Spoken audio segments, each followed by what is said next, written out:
샬롬, 예수님을 닮아가는 아침. 오늘 함께 읽으실 말씀은 고린도전서 3장 1절에서 15절까지의 말씀입니다.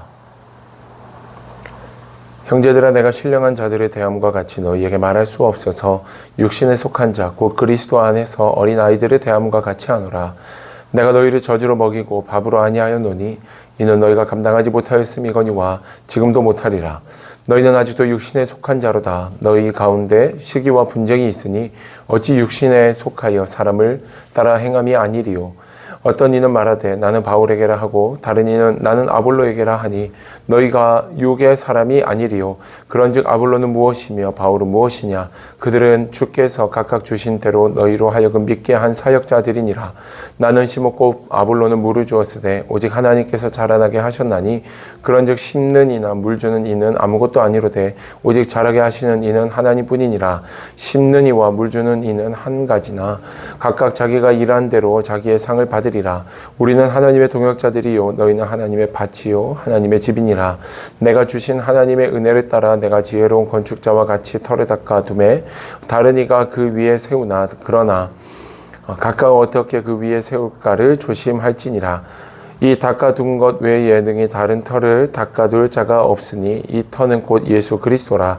만일 누구든지 금이나 은이나 보석이나 나무나 풀이나 지푸로 이 터 위에 세우면 각 사람의 공적이 나타날 터인데 그날이 공적을 밝히리니 이는 불로 나타내고 그 불이 각 사람의 공적이 어떠한 것을 시험할 것임이라. 만일 누구든지 그 위에 세운 공적이 그대로 있으면 상을 받고 누구든지 그 공적이 불타면 해를 받으리니 그러나 자신은 구원을 받되 불 가운데서 받은 것 같으리라. 아멘. 이전에 여러분들에게 한번 말씀드렸던 비유인데요. 우리가 택배 물건을 택배 기사님을 통해 받았다 할지라도 택배 기사님에게 그 물건을 줘서 고맙다라고 인사하진 않습니다. 배송을 해준 것에 대한 감사를 표현하고 인사는 할지언정 그 물건을 줬다라고 감사하며 인사하진 않습니다. 왜냐하면 그 물건을 준 사람은 분명 따로 있기 때문입니다. 택배 기사님은 배송을 해주시는 것이지 그 물건을 우리에게 주시는 분은 아니십니다.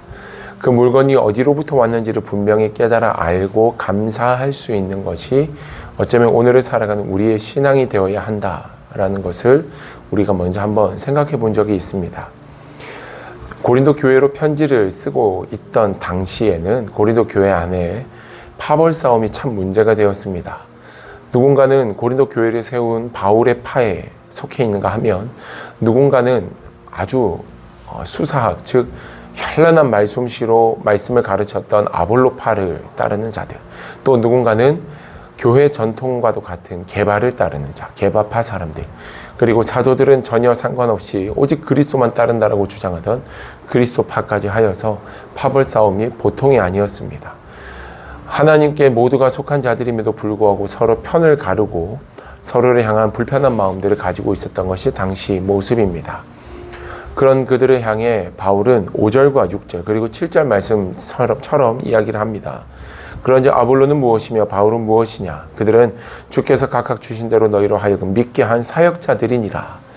나는 심었고 아볼로는 물을 주었으되 오직 하나님께서 자라나게 하셨나니 그런즉 심는 이나 물 주는 이는 아무것도 아니로되 오직 자라게 하시는 이는 하나님뿐이니라. 아멘. 그들에게 믿음을 주시고 그들로 하여금 자라게 하시는 분은 오직 하나님이시다. 어제 우리가 보았던 말씀에서처럼 성령이 우리 안에 있기에 우리가 하나님의 자녀임이 믿어지고 또 깨달아지고 그 은혜를 쫓아 살아가야 함을 발견하게 되어지는 것처럼 성령 하나님이 우리를 자라나게 하시고 열매 맺게 하시는 분이신데 우리는 오히려 물 주는 이에게 감사하며 그것이 마치 전부인 양 여기며 살아가고 있더라. 바울도 아볼로도 우리를 구원하게 하는 자가 아니라 우리를 구원하게 하는 분, 온전한 구원의 기쁨, 구원의 열매를 우리 가운데 허락하시는 분은 예수 그리스도이심을 우리가 절대 잊어서는 안 된다라고 말하고 있는 것이 사도 바울의 간절한 외침입니다. 사도 바울은 이와 같이 지도자와 지도자를 비교하며 시기와 분쟁을 일으키는 이와 같은 신앙의 모습은 미성숙한 신앙인들의 모습이라고 이야기를 합니다. 사역자들의 위치를 분명하게 말해줍니다. 사역자는 심고 물을 주는 자들이지 복음 그 자체가 절대 아니다.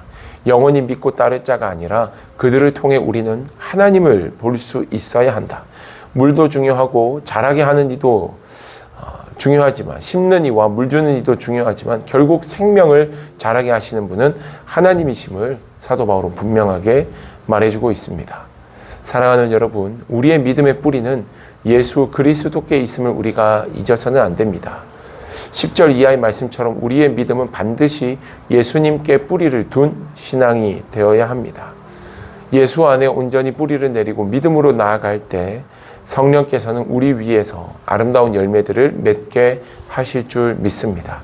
오늘 이 아침에 우리의 신앙을 돌이켜보며 혹시나 우리가 다른 어떤 세상의 가치와 세상의 것들을 따르는 믿음의 길을 걸어가고 있지는 않는지, 우리는 정말 주님만 쫓아가며 믿음으로 살아가는 자들인지를 돌이켜보며 하나님, 나의 믿음이 진짜 믿음, 나를 자라게 하는, 나로 하여금 잘할 수 있도록 돕는 이들은 많이 있지만 그 과정들을 통해 그들을 따르는 것이 아니라 예수 그리스도의 제자로서는 나의 믿음, 나의 신앙이 되게 하여 주옵소서라고 한마음으로 기도할 수 있는 이 아침이 되기를 주님의 이름으로 축복합니다. 기도하겠습니다. 살아계신 아버지 하나님, 은혜와 사랑을 감사드립니다. 바울은 씨앗을 뿌리고 아볼로는 물을 주었으되 자라나게 하시는 분은 하나님이시라고 말씀하셨습니다. 우리를 오늘도 자라게 하시는 분은 하나님이신 줄 믿습니다. 우리의 인생에 찾아오는 수없이 많은 문제들 앞에서 우리를 자유케 하고 온전케 하시는 분은 하나님이신 줄 믿습니다. 이 기쁨 안에서 승리하는 한 주가 되게 하시며 오직 주께 영광 돌리는 자들 되게 하여 주옵소서. 우리에게 믿음의 믿음을 더해 주실 주님을 기대하며 예수님 이름으로 기도드립니다. 아멘.